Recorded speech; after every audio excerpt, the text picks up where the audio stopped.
Welcome back, YouTube. We back at it with another one today. Watching a review from none other than the OG, O'Shea Duke Jackson. This review gonna be on Officer Coon Tatum. That's what I call him. If y'all not aware of Officer Coon Tatum's content. Without further ado, we gonna get right into it. I ain't gonna hold y'all up too much longer. Let's get it rocking. Since the month of July, Brennan Tatum has sort of blown up to a whole new audience, and that has everything to do with the death of Nolan Wells.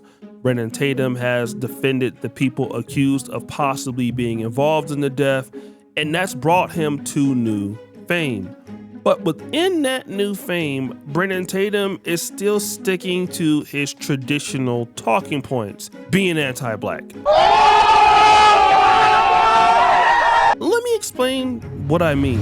When these immigrants come over here, you can't say white people are off limits for you to talk about. You can't say nothing about white people. Because last time I checked, when you look at the founding fathers, they were white. All the same people that wrote the Declaration of Independence, that established the Constitution of the United States of America, they were white. So you under the rule and protection and freedom of the white man. Who died and sacrificed to make sure all this started was the white man. Now, in this particular clip, Brennan Tatum has smoked for the immigrants that come to the United States and still have the audacity to criticize how things work here, in particular, white people. But that wouldn't be enough. Now, as a black man, I'm thankful for the white man. And y'all won't be mad at me. I don't care because y'all dumb anyway. Your neighborhood screwed up and you ain't gonna never be nothing. So don't get mad at me. See, the thing that tripped me out about Officer Tatum is the fact that he speaks about black people in general as if we all in poverty and we poor and we uneducated. The majority of the black population is middle-class Americans. Not in the slums, not in the hoods. So when he speaks of people being unintelligent, he need to just put up a mirror because the nigga dumb as hell. He don't make no sense. He never made sense, really. It's just all his talking points is basically white supremacist talking points and bigging up white people. Now, if you're a good white person, cool. If you talking about a white person that's actually a good person, cool. But he idolizes the elites that do evil shit. He idolizes the system that was placed against black people and then try to play dumb as if it didn't exist and it doesn't exist. And then say stupid shit like what he just said, generalizing the black population. Y'all dumb, y'all don't have no education. Who the fuck is that? We got plenty of higher class scholars. We have plenty of black women and men, but specifically black women graduating at an extremely high rate from college with their degrees. I mean, we always had intelligent black people throughout history, even when we weren't allowed to have education or allowed to read. You know, we've always been intelligent people. I really don't understand like his self-hate, but you know, we do have those black people in our community that really just hate themselves. But he say a lot of ignorant shit that don't make no sense, and he try to generalize it on the whole entire population of black people. And it's always the negative shit. I don't never hear him talk about nothing positive, which we have a lot of. He don't talk about nothing positive. He basically the modern day Uncle Ruckus. He a coon. I'm sure for a fact, back in the day, this nigga would have told on Harriet Tubman when she was freeing slaves. Others that think like me, we successful. Y'all dumb ain't gonna never be done with yourself. If you mad at me for saying this, you should be thankful for the white man that came over here and sacrificed. Because what did the black man do for you? Oh, y'all want to get busy? We can get jiggy tonight. I got all night. What the black man do for you? After giving immigrants that work, Brennan Tatum fired shots directly at the black American community, saying that your communities are destroyed, everybody that's like him that's black are successful, and what have black people built for you? Damn! So this is a strategy that I see a lot of black conservatives use to convince other blacks that in order for them to be successful, they need to attach themselves to the white man. And I want to show you how that's not completely true. Let's look at the rise of black millionaires in the United States over the last decade. Now, this data source was taken by the Federal Reserve, the Brookings Institute, and Ariel Investment. But if you can see in 2010, we had roughly 700,000 millionaires. But by 2023, in just a span of 13 years, the number of black millionaires more than doubled. He's right, you know. Hey, but you let Officer Coon Tatum tell it. That don't exist. Black millionaires don't exist. Good schools don't exist in the black community at all. Like non-existent, period. All black communities is slums. Let him tell it. You know, we do have a lot of successful, very wealthy, all black neighborhoods throughout the country, but to him, it's non-existent. I found out this information. I also wanted to know why. But before I got to the why, I understood that not only was the number of black millionaires in America doubling, they were doing so at earlier ages than their non-black counterparts. For example, if we look at the average age of distribution of wealth tiers, we will find out that there's a higher percentage for black millionaires, especially in fields such as entertainment, sports, and young entrepreneurship. Let's look at the black millionaires that are under 40. Now, 10% of the 1.5 million black millionaires at that time, it's probably 2 million, are under 40, in comparisons to 5% of total US millionaires of any race. So that's double. If you're black, you got a better chance of getting richer quicker, especially if you're in entertainment, you're in sports, or you're in young entrepreneurship. Heavy Let's on go to the ages entrepreneurship. of 41 to 55. If we look at this, well, here goes black people winning again, and 35% of our millionaires are within that range. If we look at the under 40 and then the 41 to 55 categories, black people are getting to the bag quicker. And why is that? Well, number one, we do have a lot of blacks in high income concentration in professional fields, despite what people tell you. Those black Americans are in corporate law, tech leadership, or in elite entertainment and sports. But here is where you're really gonna get your money. Among self-made millionaires, business ownership is one of the fastest accelerators of net worth. Many black entrepreneurs who scale. Now, if y'all notice, if we go back, if y'all notice, look at the chart. 45% enterprise ownership and scaling. 25% entertainment, media, and IP. 15% professional sports contracts and ownership. So the professional sports thing isn't even the highest percentage of where we getting most of our wealth from in the black community, which is a good thing because they like to say, shut up and run. 10% commercial real estate portfolios, 5% corporate executives / others. So I'm happy he pulled this up, man. Shout out to O'Shea Duke Jackson, but that boy is a real journalist. He be putting in his work, and he put in the groundwork that we can, come back and review on. But this is just showing you right here. I don't know where all the propaganda come from and all the hate against black people, but it be shit like this. It's like, just go look at the statistics. You got Google, the shit is free. You know what I'm saying? But Officer Coon Tatum, this chart don't exist to him either. Entrepreneurship is one of the fastest accelerators of net worth. Many black entrepreneurs who scale businesses quickly target, get this, specific underserved markets or leverage digital platforms, enabling rapid customer acquisition and revenue scaling. Damn. In other words, black Americans figure out black problems and sell to black customers, and they are highly rewarded. Let me give you an example of what I'm talking about. Okay. Now, even though E40 was already rich, let's talk about this Earl Stevens wine that he has. It's really good, and whenever I'm in Sacramento, I'll buy it. It's priced reasonably at $19.99. Smart. And because it's reasonably priced, it can get into major retail chains like Costco and Bevmo. You see, the typical wine company can't reach this particular audience, but E40 can because he understands it. And that's why he's able to capitalize on it, create jobs for his people, and the like. So when you go back to somebody like Brandon Tatum and talk about, well, what has the black man done for you? Well, he's figured out all his problems and reached a new market and made millions of dollars, which he can then pass down to his kids and create generational wealth and break the curse. A lot of the shit that we see in the hood is due to the fact that they never been out the hood. They don't have positive examples. It might be a few in the hood, but it's a lot more bullshit and negative shit than it is positive. You know, you do have people in the black community that fight against that, protest. They get active. They go in them trenches. They try to grab some of the boys and get them out, put them in good programs, which a lot of people don't talk about that shit either. And it does exist a lot. It's always existed.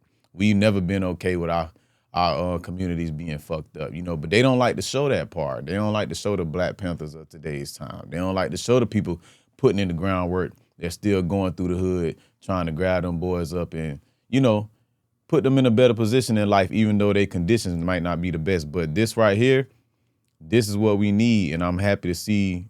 I mean, I'm not surprised. You know, black people, we're amazing. So I know, you know, over time it's just gonna keep getting better and better. More successful people, more millionaires, more billionaires in the black community.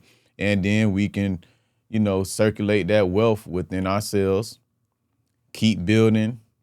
And, you know, over time we can push ourselves out of that, which we have been doing for a long time now. Like I said, most of the black community is middle class. We not poor in the slums and all in poverty and shit. That's a small percentage. So with that being said, E40 doing it right. It's a lot of other celebrities and non-celebrities doing it right, and they can pass that generational wealth down to their kids, and we can have that head start that other races and cultures have, where they don't have to work so hard from the, you know, from the ground up. You can pass that down and just keep it going. Why the black economy, or the black American economy, is exceeding $2 trillion in spending power. So never let people tell you that your community is worthless or nobody will do anything for you, especially with what our group has been through. We have done a lot, especially for ourselves, and we still are the #1 target for all black countries, including all of Africa, who wants us to come and invest in Caribbean countries, as well as the target for many white companies because of our spending power. But let's move on. Now, Brandon Tatum doesn't have any problem defending white people as long as he's included in the white conversation. But Brandon Tatum is a conservative, and not everybody is okay with a black man like Brandon Tatum being involved in the conservative movement. Now, we just heard him defend white people and says he loved how good white folks been for him because they've given him everything that he has. But how does Brandon Tatum react to somebody who wants white people to just stay white and not intermix with black people such as him? If you so shallow and silly that I want to maintain, you a Christian, bro. What are you talking about? You a Christian. And they want to maintain their pure race. They don't like you, bro. Experience is of nothing. Your legacy is not the color of your skin.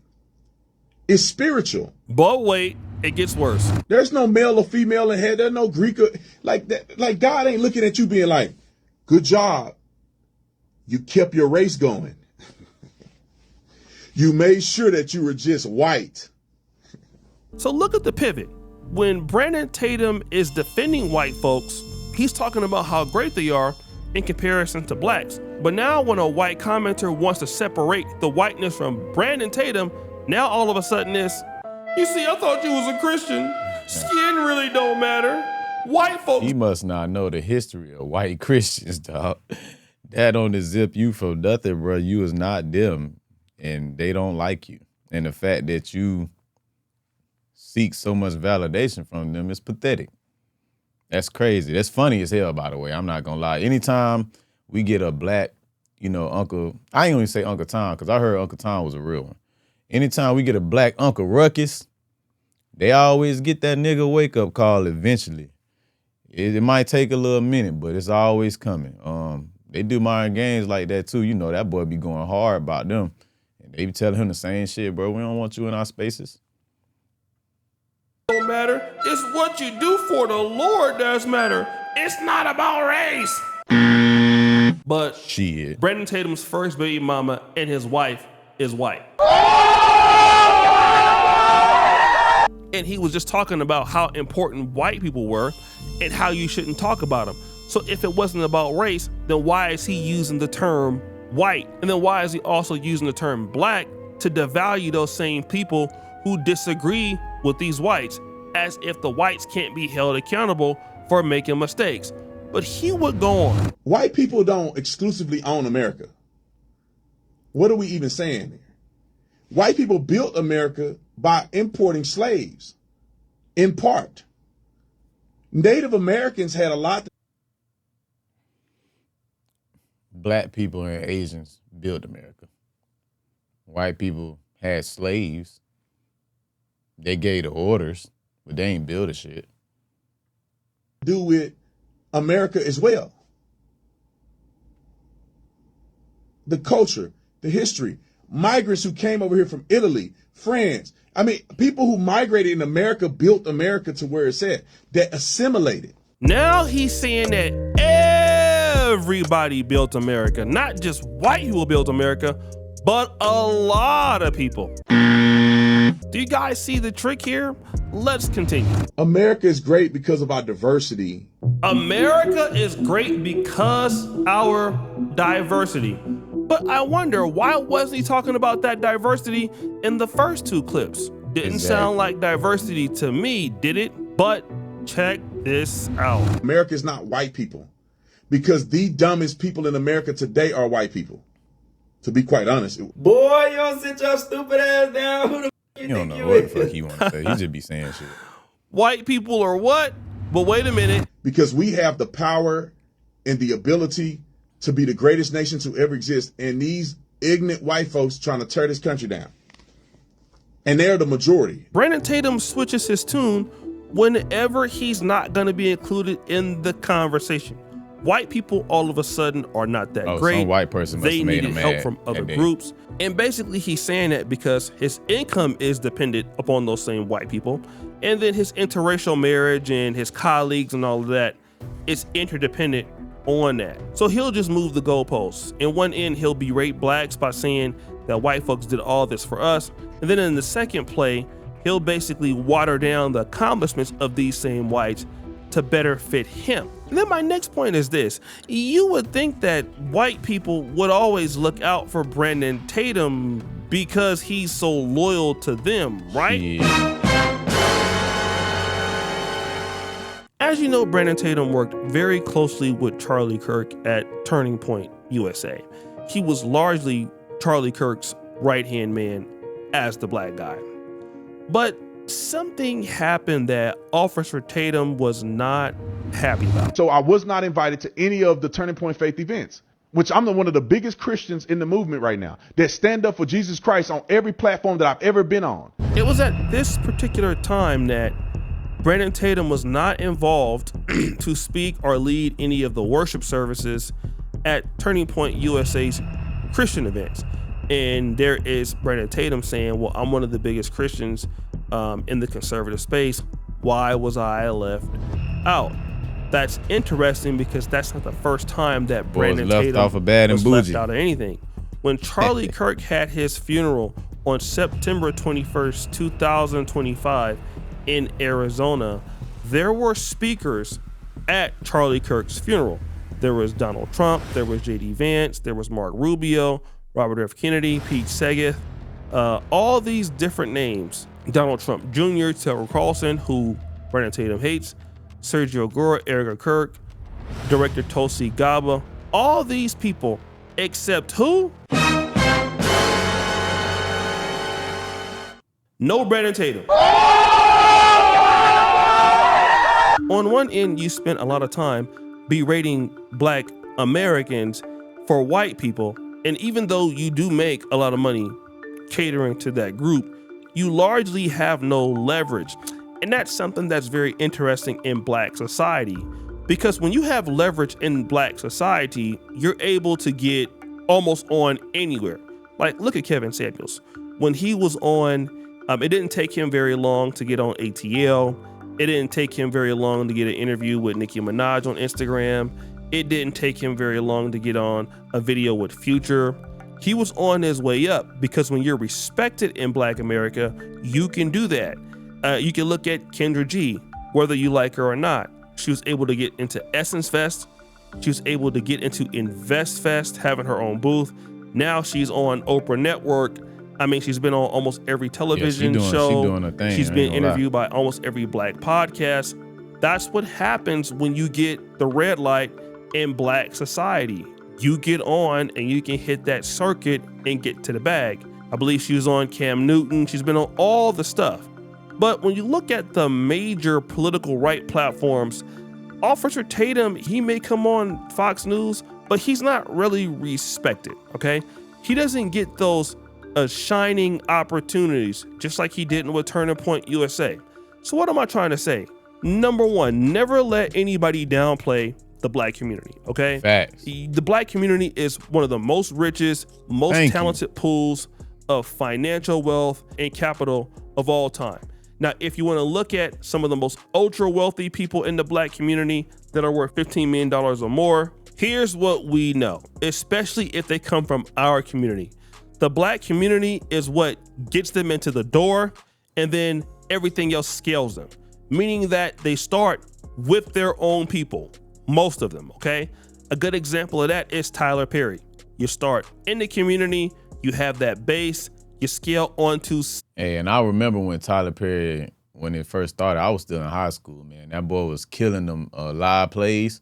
We used to get the DVD man used to sell us the DVDs, you know. So if you, depending on your age, you might know.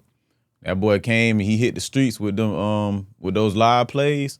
He took over the game and the black community blew him up. I'm talking about, you know, I think he worth over $1 billion now, but yeah, it started with the black community and we supported full-fledged, you know, and he did his thing back then. He put that grind in and those live plays was something else, man. It was different.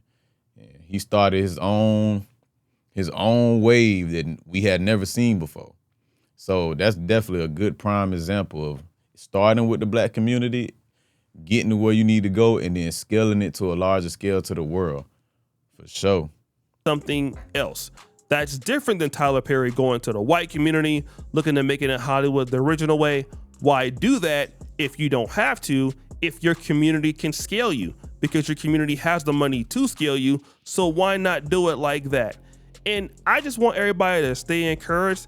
And again, I know Brandon Tatum is trying to push his little agenda, but largely it's not going to work. You might get money over there, but those people will never accept you. So guys, what do you think? It's your boy Osei Duke Jackson. Back. Hey man, shout out to Osei Duke Jackson, man. That boy is a top tier journalist and YouTuber, man. He get down and he find them details. I like just everything bro do. He putting it together and everything like that. With that being said, I will have the link below to this original video that we're watching right now. So y'all want to go show him some love. You know, subscribe to this channel. If you ain't subscribed already, check him out. That's it for me for today. Raw Reality Mindset. Y'all hit that like button. Don't forget, subscribe to me, please. Hit the like button and subscribe if you ain't already subscribed. We almost there. Almost at 500. Small, you know, milestone for me. 500 subs. And we gonna keep it rocking. Like I say, man, y'all keep supporting me. I appreciate everybody. Leave your comments down below what y'all think on Officer Tatum. And we out, man. Y'all have a good day. Gang.